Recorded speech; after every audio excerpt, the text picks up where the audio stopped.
Welcome to the Smart CEO Smart Chat. I am Kyra Hardwick, and I am thrilled to be here with you. Thanks for tuning in. We hope that this episode will be an incredible influence on the way that you do the work that you do every day. So whether you're a smart CEO, working from home, working from the office, simply navigating your life and family, whatever it is, today's the day you made a great decision to tune into our podcast and get this smart talk. So let's dig in.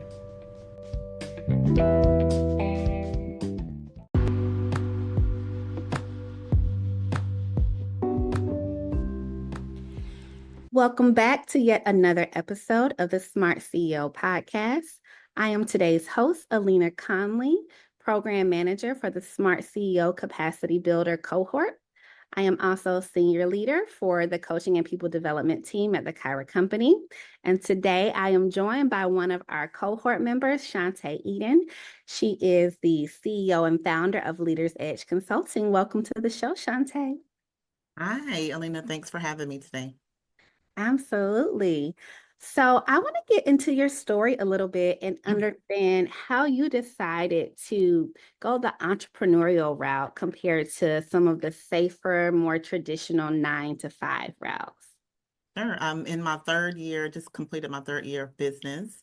Okay. And it was really where I worked in the corporate. I would like to call myself a corporate girl for all of my career. And I just got to a point where I found an opportunity to do more in my community, do more with various companies, and decided to take the lead in order to be able to start the business. Okay. Tell us a little bit about your business and how it operates. Sure. So Leaders Edge Consulting, we were founded again in 2021, really out of the niche of understanding that organizations have major change initiatives that they need to complete, but oftentimes don't have enough resources and or the capability in-house. So we decided to start with the model of called fractional leadership. So we provide part-time interim leadership to organizations in order to come in and really be embedded into the team as a part-time leader to help them execute on those major change initiatives. I would say most of my clients, or a lot of the clients, are from the HR space, diversity, equity, inclusion. Also do a lot of work with CIOs and the information technology space as well.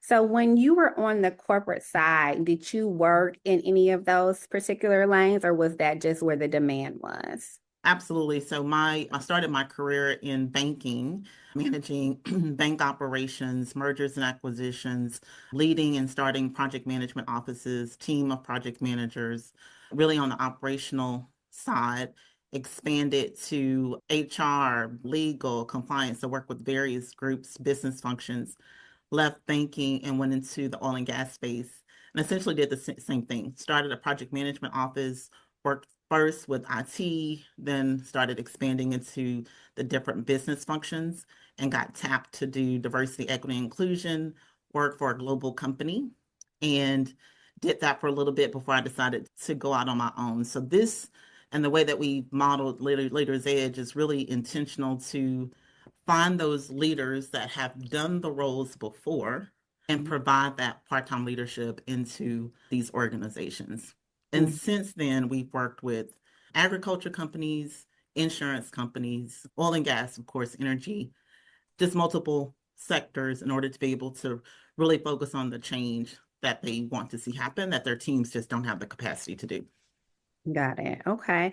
So does your model use outsource leaders to plug them into companies, or do you have people on your team that you then go and plug in companies as projects? Or does it just rotate different leaders depending on the industry? And so what our model is that we collaborate. So we believe in collaboration. So we have a pool of collaborators, again, people who've done these roles before. So not just traditional consultants. It needs to be that you've led the function, right? You have the leadership experience in order to be able to step in really in an agile way to help these companies quickly turn around some transformation or change initiative. And so I have a pool of consultants or contractors that I work with in the different areas, whether that be strategy, HR, your traditional IT kind of project efforts as well. And so we tap on them as the client demand and engagement determines. Mm-hmm. I think that's a very unique model, especially when we think about this term of the future of work, right? Which is really thinking about just the overall landscape of how people work looking very different. And so when you think about your pool of consultants, I'm interested to know who typically are those people? Are those people that have come from corporate and they're like, I just need a little bit more freedom and flexibility? Are they retired, but they're just not ready to fully retire? What's typically your profile for your consultants? All of that. And so I like to say that fractional is a lifestyle because when you're in a fractional engagement, you may work 10, 20 hours a week per client. And my typical consultant has been in the role before in corporate because my clients are corporate. We need to have people that have the acumen to work in a corporate environment. And they either maybe they do some consulting on the side, and this is an opportunity for them to fill the gap, or they want the flexibility. They don't want to work full time. So they want the flexibility of taking 1 or 2 fractional engagements and still have the ability to have the freedom and the lifestyle, the balance that they need. Yeah, I think that's pretty cool. I It's mean, definitely the future of work, in my opinion, because what I found was companies, and when I first started, I was thinking, oh, this would be great for smaller companies because they typically are the ones that can't afford a full-time salary. I found is that it runs the gamut. My clients are as small as 30 people, multi-million in revenue, but 30 people. And then also I have global clients up to 12, 15,000 because they may not be able to get approved a full-time role at this leadership level, but they mm, have some major initiative that's going to run 12, 18 months that they want to augment their leadership team in to come and do. mm-hmm.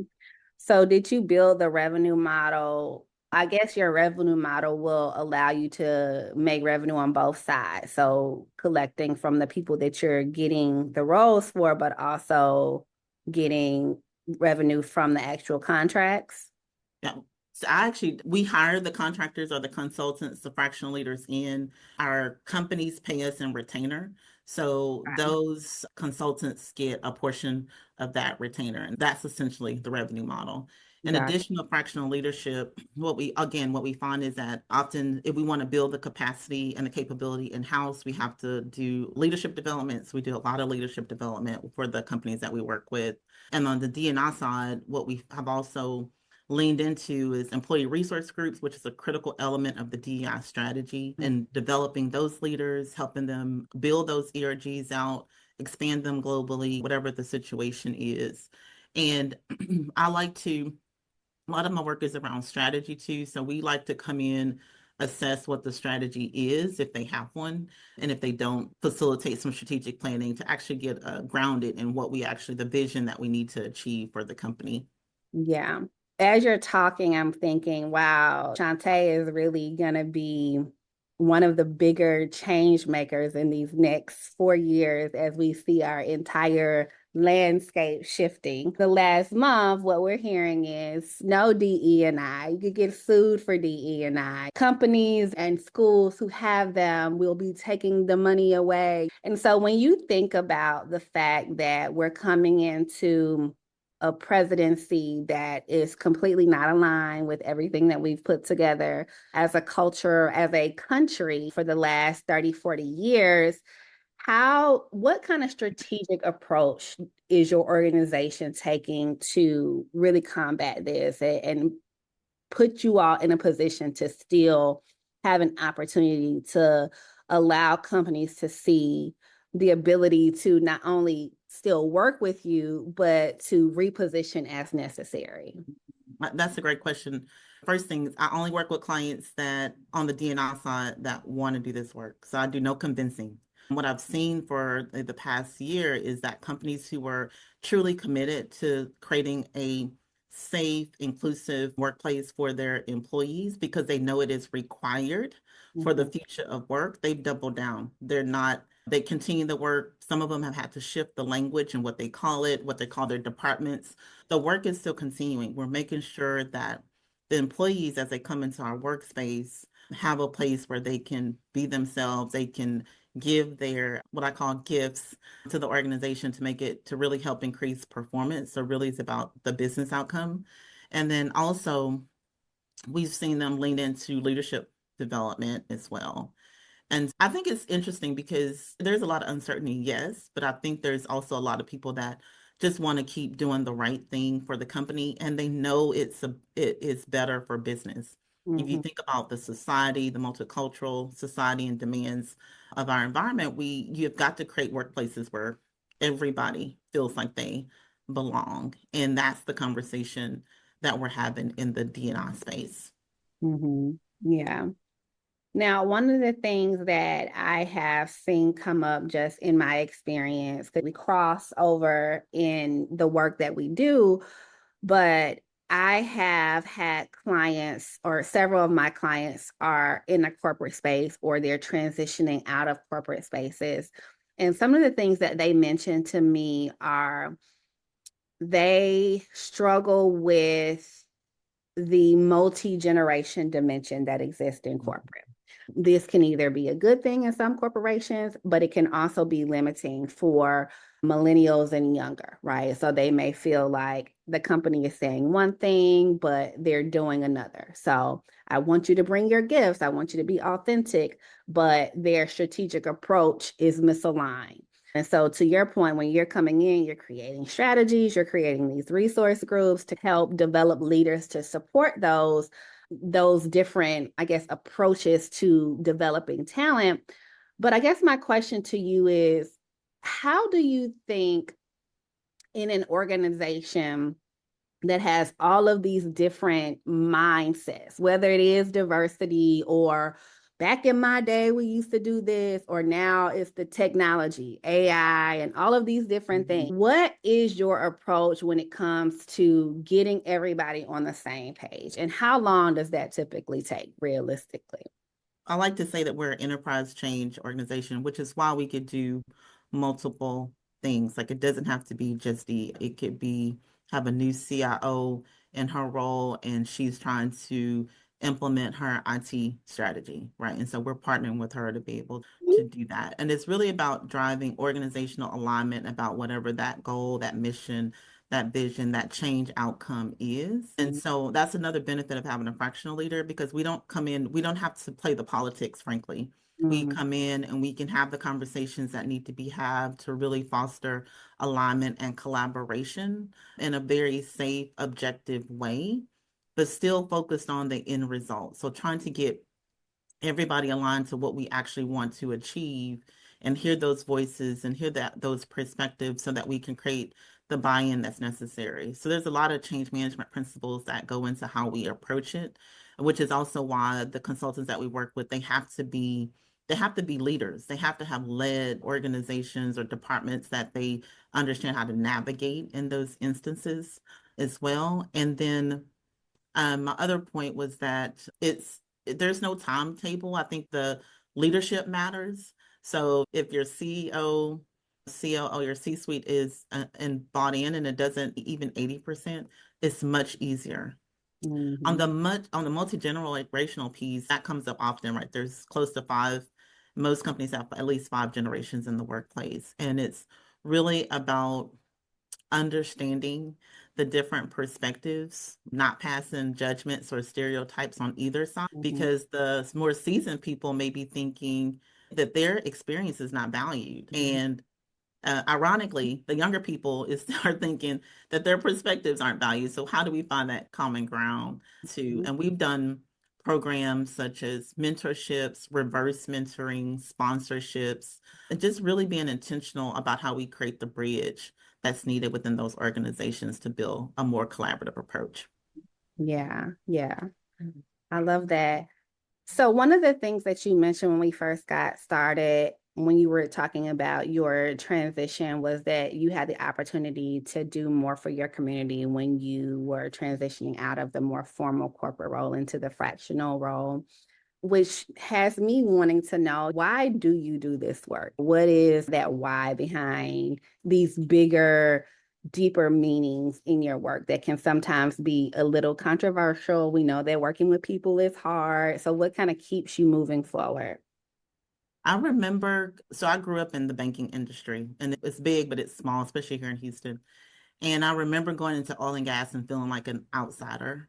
And because of feeling like that, it took me a while to get acclimated, to really get my rhythm into the work that I was doing and the engagement and all of that. So I don't want anybody to feel like that when they come into the workplace.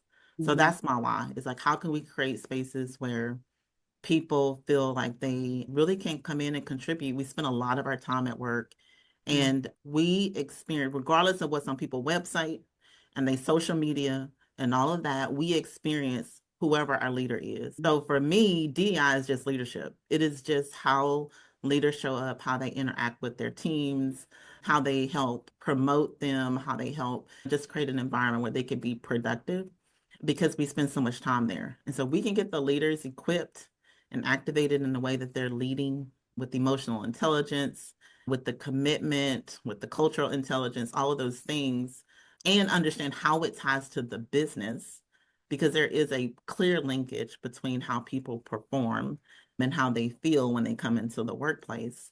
If they can, we can get them to make that connection, then it's a better environment for the entire employee base. If you don't mind sharing, what were some of the reasons why you felt like you didn't belong in the workplace? The one that stood out for me was I was leading the project management office. So me, I had a team of PMs, but we had a very sensitive project that we're working on with the general counsel and the chief compliance officer.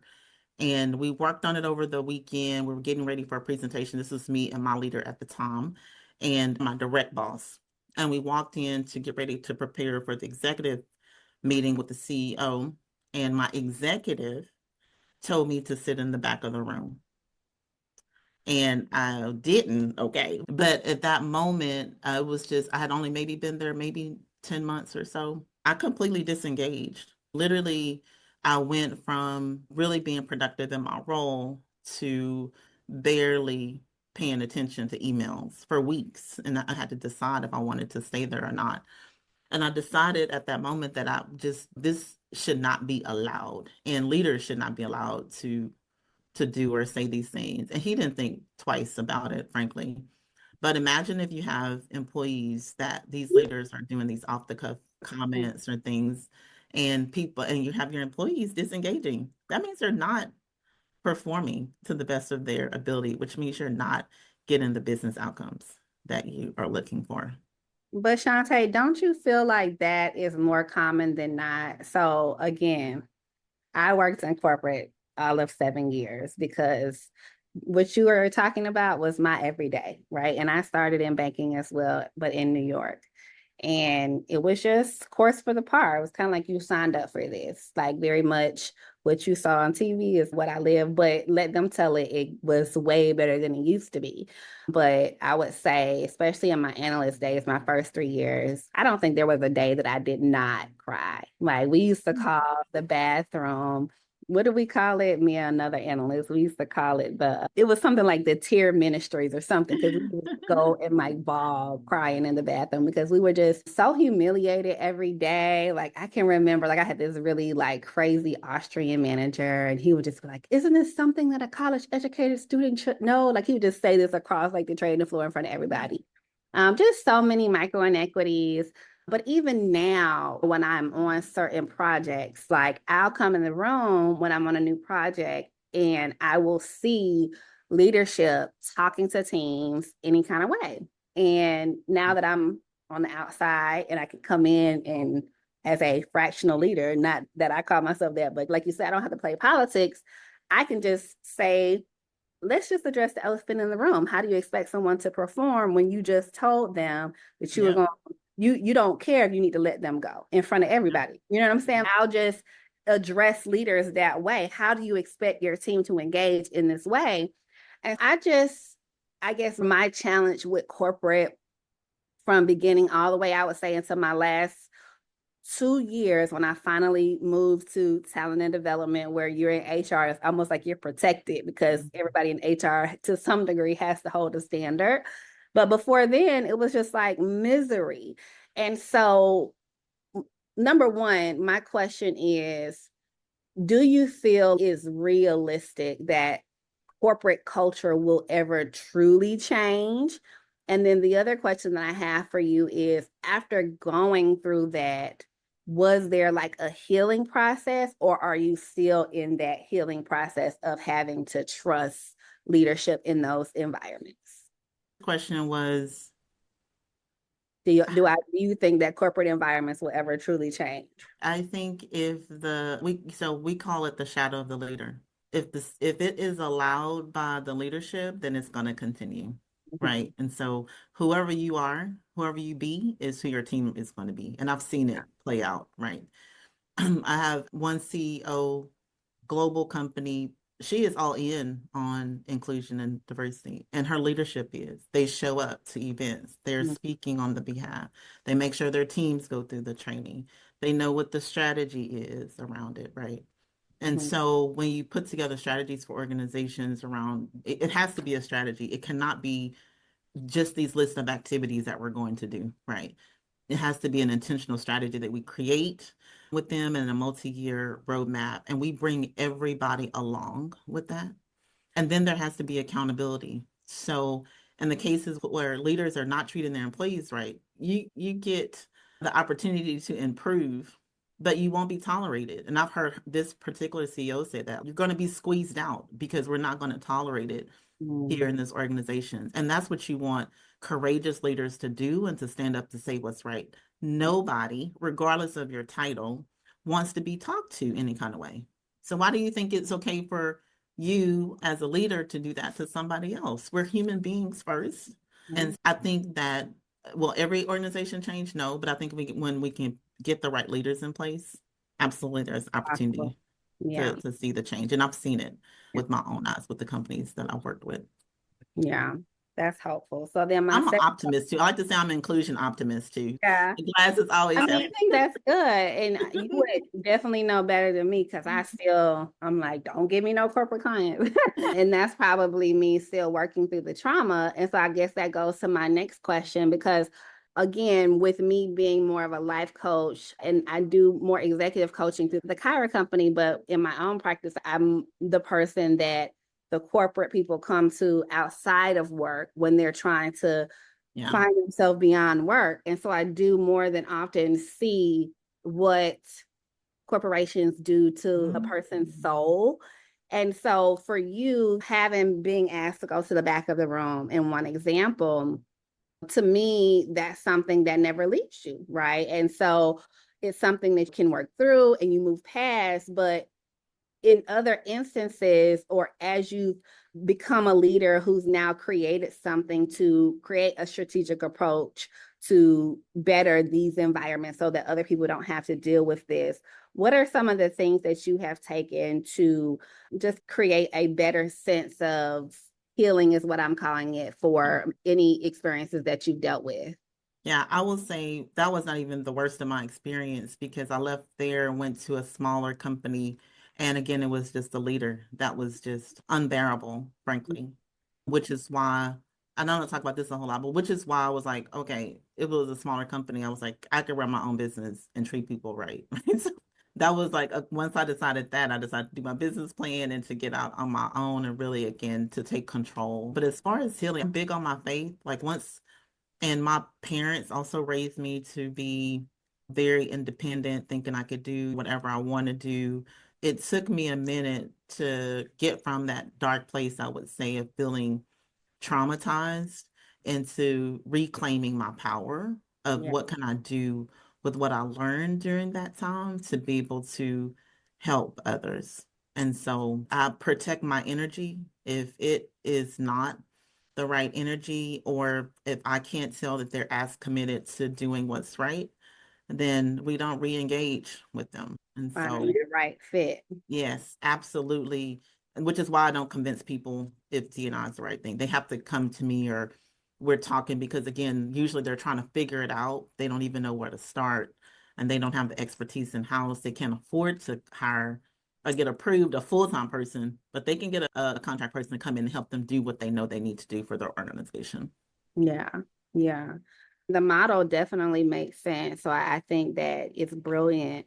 Wish Now we can transition into your experience here, because I think that one of the things that makes this cohort in particular unique is that it's the first time we've really taken growth stage businesses like yours and talked about, okay, where do you all go now that you've started to make strides and success in your businesses? Our three pillars have really focused on collaboration, which you've mentioned, bankability, and then becoming supply chain ready. So based on those three pillars and really just our last 6 weeks, what really grabbed hold of you in terms of thinking about scalability for your business? I think, again, working a lot with corporate clients, the supply chain piece allowed me to really think about how I approach that even more. We've been all really referral since I've started. And so now with what we covered on supply chain readiness, is like, how do I really position ourselves to expand and get the right exposure and build the right relationships to continue to support even more clients in order to do that? And it's always which comes first, the chicken or the egg. So in addition to that, it also had me thinking about how do we have a bench essentially of fractional leaders that and create a really intentional bench around people, again, that want this lifestyle and this type of work. And so I've been doing that also in the background. So now I've been exposed to the certifications I need to get and some of the other experience from like Stanley, for example. He was a great speaker on the supplier diversity piece, and just working through my action items from that. And then also, even with collaboration and some of the other small business companies, for example, that we work with to collaborate, now through the program had me thinking about it doesn't have to be small companies either. There could be other, I want to say Kyra said equity leverage or something leverage, she called it, where there could be larger brands, again, that want to do that have, we can find some alignment or connection to be able to collaborate with. Yeah. Absolutely. Now, I'm curious, do you all do any type of research papers? You know how some consulting firms will put out like white papers on what you're finding or seeing, because I would love to read what you guys are seeing out there. Okay. So I'm gonna have to keep you posted. So I actually was just talking to one of my clients that I feel has just been the ideal engagement. We've been working together for a couple years and Okay. started from scratch with a new CDO, new to a reset on DI Mhm. strategy, have the C-suite involved, and what the best practices are. So we are talking about maybe doing a white paper next year where I can use that company as a case study. Yeah, absolutely. Because I think that when we have seen the term future of work since the pandemic, but for some people, it's still so blurry in terms of what does it really mean? What can it really look like? And these last 4 years and forward will really show, okay, can it be successful when we have the right leadership? Can people work remotely? Can we do 4 days a week? Can we do hybrid? Whatever it's going to be. And so, yeah, I would love to see that. And I think that could be a great avenue for you all in terms of like data collection to show those success stories, Yeah. because it's a great lane that you guys are working in, but even the model of success for the people that you're working with, not even just the clients, but like the people who are working under you. Because in my mind, I'm like, if I was someone who was coming from corporate and I wanted to spend more time with my senior in high school, or like I want to travel a little bit more, that would be an ideal role. And so maybe that is how people reclaim their time, is by a more fractional model. So I think that it's brilliant, Shanta. Like, all of our wonderful cohort members, you all are just outstanding. So let's imagine someone is listening to this and they are thinking about applying to the next cohort. What would you say to them? I would say, one, be prepared for getting the information and resources that you need. And another thing that I really liked about the cohort is that we all are in different businesses. Some of us are in different cities and states, right? And just the network that you gain as well to get the knowledge and perspectives out of the various business owners, and be prepared to come into a community, that an active community, right? That you can communicate and build relationships, long-term relationships with, but have all the resources that you need to be successful as a business owner. Absolutely. Thank you so much. If you all want to continue to have conversations and connect with Shanta, we encourage you to join the Smart CEO online community, which we host on the Mighty Network platform. You can learn more on smartceos.com. And so we thank you for listening to yet another episode of the Smart CEO podcast, and we will see you on the other side. Thank you, Shanta, for joining. Thanks, Alina. Thanks for listening to Smart Chat. Smart CEOs, you are on your way. We hope this episode has been fantastic for you. We are excited that you were here. So here's the deal. Follow us on all of our social media, look up the Kyra Company, and join us on all of our private platforms. We invite you to join our private Facebook group at the Smart CEOs. Jump in, join the conversation, and learn more about what we can do every day to grow our business and grow our community. Thanks so much for joining us. We're excited that you were here. Once again, I'm Kyra Hardwick, and you know it. I was thrilled to bring the Smart Chat to you. Take care. Talk to you soon.